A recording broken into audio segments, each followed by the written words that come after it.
खबर India voice में आप सभी का स्वागत है। अब आपको सीधे ले चलते हैं चंपावत, जहां सीएम पुष्कर सिंह धामी लाइव आ रहे।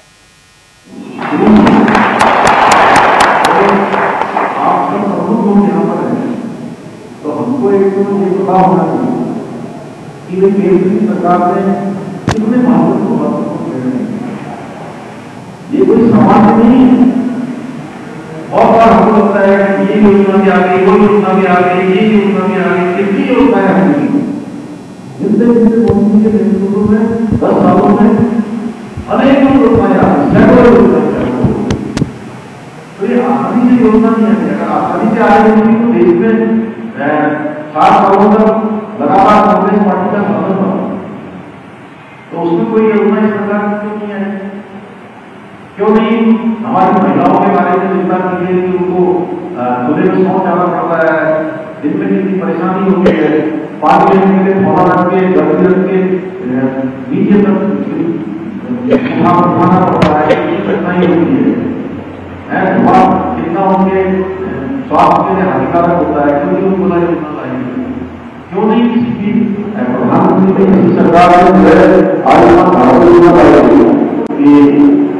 हर व्यक्ति को 5 लाख रुपए तक का इलाज की 1 साल के अंदर गारंटी दी गई।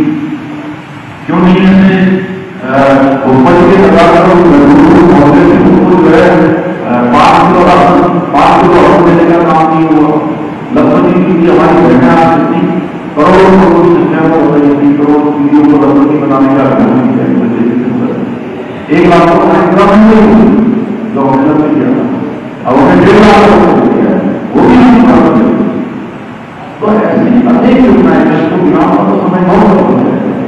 उत्तराखंड में देखते हैं कि हमारा उत्तराखंड 2-2 चुनाव की सीमाओं से लगा हुआ और 2-2 चुनाव की सीमाओं से लगे होने के कारण हर घर से सैनिक होने के कारण सैनिक भाव से वही परिवार में जहाँ जिस घर से सेना में या अन्य पदों में या कोई सीमा से चुनाव होना हो, माँ पिता किसी का बेटा है, किसी का भाई है, किसी के दादा है, किसी के पिताजी हैं, तो किसी के मामा है, किसी के कोई और सब सीमा में। तो हमने ये सब शुरू कर एक बड़ा योजना किया उत्तराखंड पहला राज्य उत्तराखंड बन गया है जिसको समान नागरिक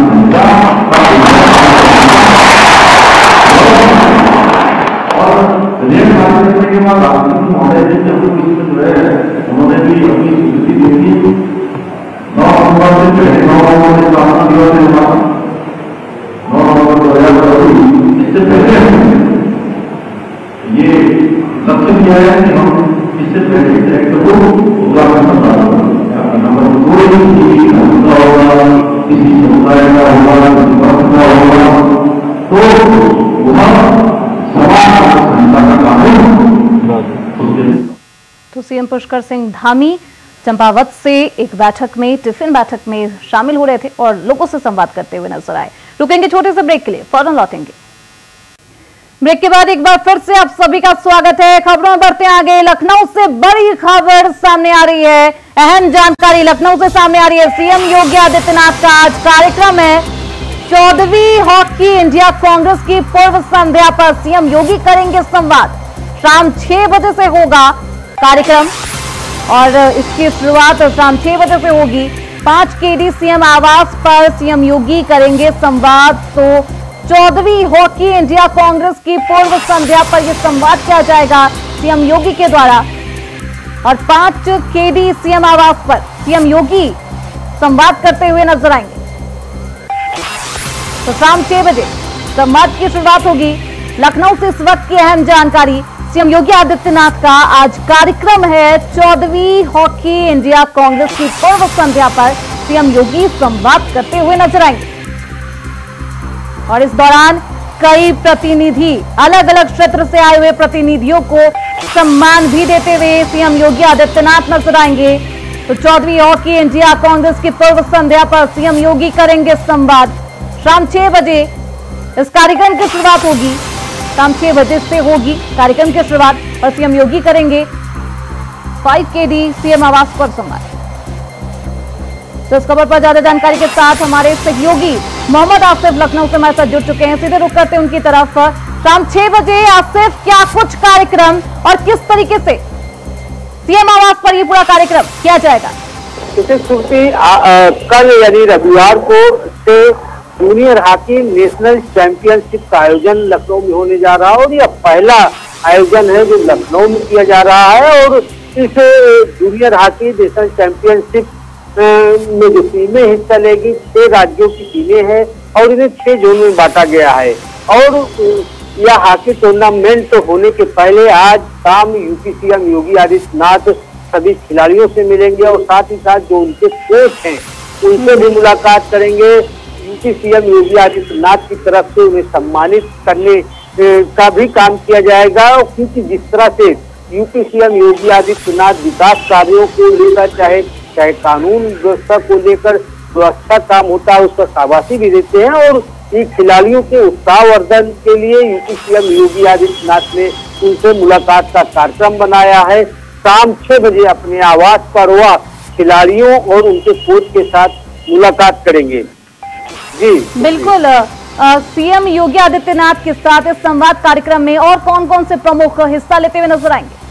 देखिए, जो खिलाड़ी हैं 6 राज्यों के जो टीमें बनाई गई हैं वह सब खिलाड़ी मौजूद रहेंगे। साथ ही उनके जो कोच हैं वह भी मौजूद रहेंगे यूपी सीएम योगी आदित्यनाथ के मुलाकात कार्यक्रम में।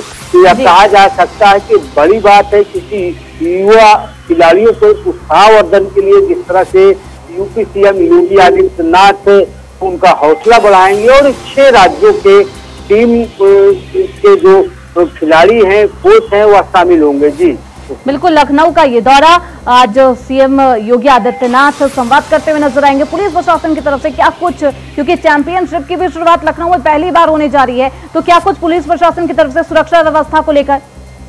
देखिए, कल रविवार से जूनियर हॉकी नेशनल चैंपियनशिप का आयोजन होने जा रहा है। या कई दिनों तक खेल होगा और इस खेल को लेकर सुरक्षा व्यवस्था का भी पुख्ता इंतजाम किया गया और साथ ही साथ जो 6 राज्यों के खिलाड़ी हैं उनसे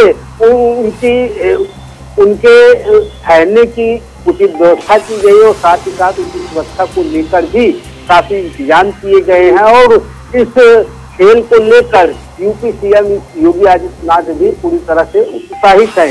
आसिफ, आप बने रहिए हमारे साथ, आगे भी आपका रुख करेंगे। तो आज सीएम योगी आदित्यनाथ सीएम आवास पर संवाद करते हुए चौधरी हॉकी इंडिया कांग्रेस की पूर्व संध्या पर संवाद करते हुए शाम 6 बजे के बाद ये कार्यक्रम का आयोजन होगा। संवाद करते हुए वो नजर आएंगे।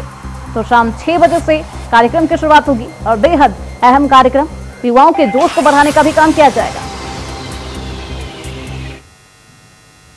खबरों बढ़ते आगे। लखनऊ से इस वक्त की बड़ी जानकारी। सदस्यता अभियान में पहुंचे बीजेपी प्रदेश अध्यक्ष भूपेंद्र चौधरी।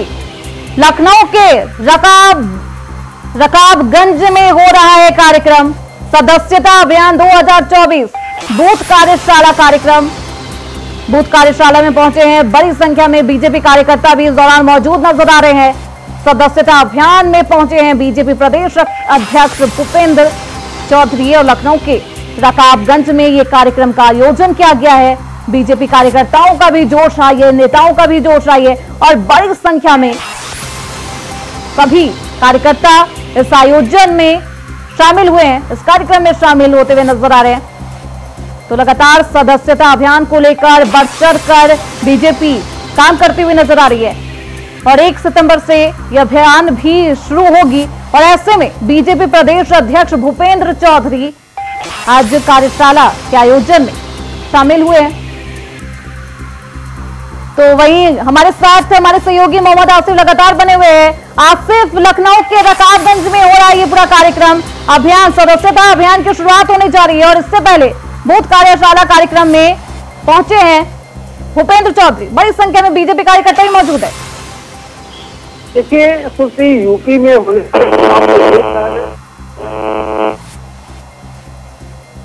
नजर आ रही है और आने वाले दिनों में चुनाव को लेकर जिस तरह से जो तैयारी है सभी राजनीतिक दलों की, कहीं न कहीं अपने विपक्षी को मात देने के लिए रणनीति तैयार की जा रही है।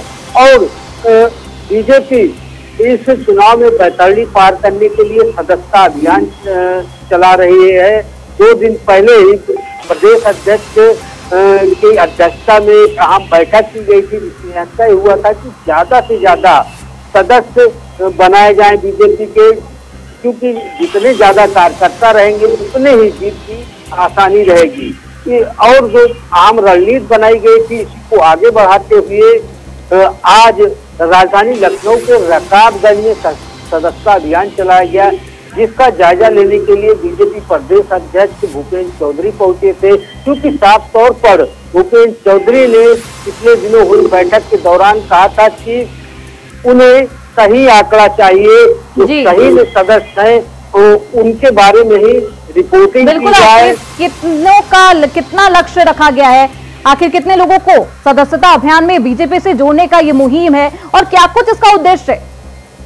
देखिए, अगर सदस्यता अभियान की बात करें तो बीजेपी ने हर बूथ से 200 लोगों को बीजेपी का सदस्य बनाने का लक्ष्य रखा है। वहीं अगर बात करें मिस्ड कॉल के जरिए सदस्य बनाने की, तो इसका एक टोल फ्री नंबर भी जारी किया गया है बीजेपी की तरफ से, जिस पर मिस्ड कॉल करने से ही या मान लिया जाएगा कि जो जी बिल्कुल एक मिस कॉल से ही आप बीजेपी के सदस्य बन सकते हैं। और बीजेपी लगातार इस मुहिम में को आगे बढ़ा रही है और अपने अभियान को एक बढ़ चढ़कर एक बड़े पैमाने पर ले जाने की कोशिश की जा रही है। बहुत शुक्रिया आसिफ, आपका इन तमाम जानकारी के लिए आप निगाह बनाए रखिए।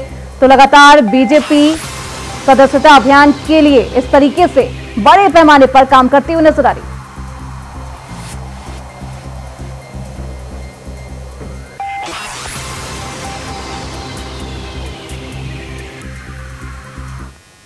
हरियाणा में विधानसभा चुनाव की तारीखों के ऐलान के बाद राजनैतिक पार्टियों में हलचल तेज है। तो वहीं इंडिया वॉइस संवाददाता नितिन चौधरी ने आम आदमी पार्टी के राज्यसभा सांसद संजय सिंह से खास बातचीत की है, जिसमें उन्होंने कहा कि जिस तरह हरियाणा विधानसभा चुनाव में 90 सीटों पर होना है, पिछले दिनों 45 जगह रैली करी गई थी और हरियाणा में संगठन मजबूत हुआ था। सुनिए उन्होंने क्या कुछ कहा। आम आदमी पार्टी के राज्यसभा सांसद संजय सिंह हमारे साथ में। संजय सर, जिस तरीके से जो है विधानसभा चुनाव होने हैं हरियाणा में, तो उसको देख के आम आदमी पार्टी जो है 90 सीटों पे चुनाव लड़ना चाह रही है, तो सर किस तरीके से देखते हैं?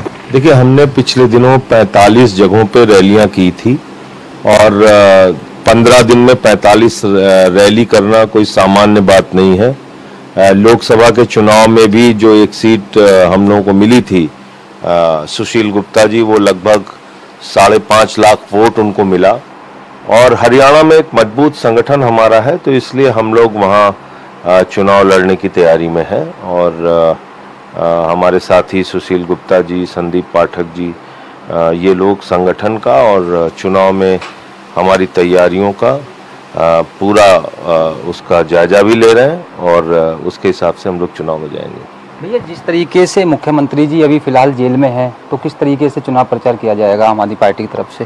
तमाम और लीडर्स हैं और मुख्यमंत्री जी जल्दी बाहर आ जाएंगे और मुझे उम्मीद है कि हरियाणा चुनाव का प्रचार जब जोरों पर होगा उस वक्त मुख्यमंत्री जी बाहर होंगे।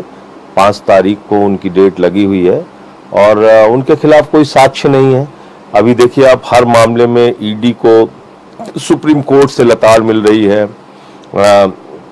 झारखंड के हाई कोर्ट से लताड़ मिली हेमंत सोरेन के मामले में। तो अभी आपने देखा होगा मनीष सिसोदिया 17 महीने के बाद जब निकल के आए, उनके खिलाफ भी कुछ नहीं। केजरीवाल साहब को ईडी कोर्ट से जमानत मिल गई, उनके खिलाफ नया केस, झूठा केस बनाया गया सीबीआई का। और अभी के कविता के मामले में जिस तरह से सुप्रीम कोर्ट ने लताड़ा है ईडी को, तो ये कहीं ना कहीं इस बात को दिखाता है कि एक दुर्भावना के कारण हमारी केंद्र की सरकार अपने तानाशाही पूर्ण आचरण से विपक्ष को पकड़ पकड़ के जेल में डाल रही है। लेकिन अब सुप्रीम कोर्ट भी इस बात को संज्ञान में ले रहा है और जमानत बहुत जल्द मिलेगी केजरीवाल साहब को। एक छोटा सा सवाल और है, जिस तरीके से लगातार जो है गठबंधन की बातें चल रही हैं, आप गठबंधन में हो, सहयोगी हो, तो लेकिन अब आप अकेला चुनाव लड़ रहे हो हरियाणा के अंदर, तो हरियाणा में गठबंधन होगा या किस तरीके से? ये जरूरी नहीं है कि हर राज्य में आपका गठबंधन हो। कहीं पे आप एक साथ मिलकर लड़ेंगे, कहीं एक दूसरे के खिलाफ भी लड़ेंगे। और 144 करोड़ हिंदुस्तानियों का देश है, ये बहुत बड़ा देश है और ऐसा पहली बार नहीं हो रहा है। एनडीए के घटक दल एक दूसरे के खिलाफ चुनाव लड़ते रहे हैं। जब शिवसेना भारतीय जनता पार्टी के साथ थी तो भाजपा के खिलाफ भी कई राज्यों में चुनाव लड़ती थी। जब जेडीयू पहले भी जब एनडीए के साथ थी और अभी भी आगे आप देखिएगा तो जेडीयू भी बीजेपी के खिलाफ लड़ती रही है चुनाव। कोई अपनी राजनीतिक पार्टी तो नहीं बंद कर देगा।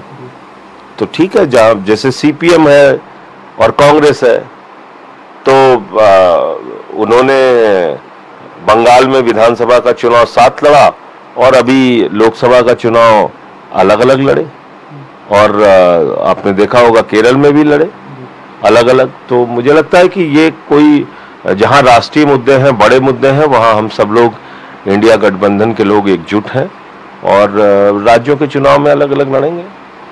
भैया कल मैं जो है सिसोदिया जी के साथ में था, पदयात्रा वो कर रहे थे लगातार जेल से आने के बाद, लेकिन अब ये पदयात्रा जो हो रही है वो पदयात्रा क्या पूरी दिल्ली में रहेगी या उससे भी आगे चलने की उम्मीद है? पूरे दिल्ली में पदयात्रा करेंगे मनीष जी, और अभी तक जहां जहां जिन जिन विधानसभाओं में गए हैं उसका बहुत अच्छा रिस्पांस रहा है। मुझे लगता है कि ये आगे भी जारी रहेगी सभी विधानसभाओं में। कैमरामैन सुशील के साथ मैं नितिन चौधरी, इंडिया वॉइस, दिल्ली। इसी के साथ फिलहाल इस बुलेटिन में बस इतना ही। देखते रहिए इंडिया वॉइस।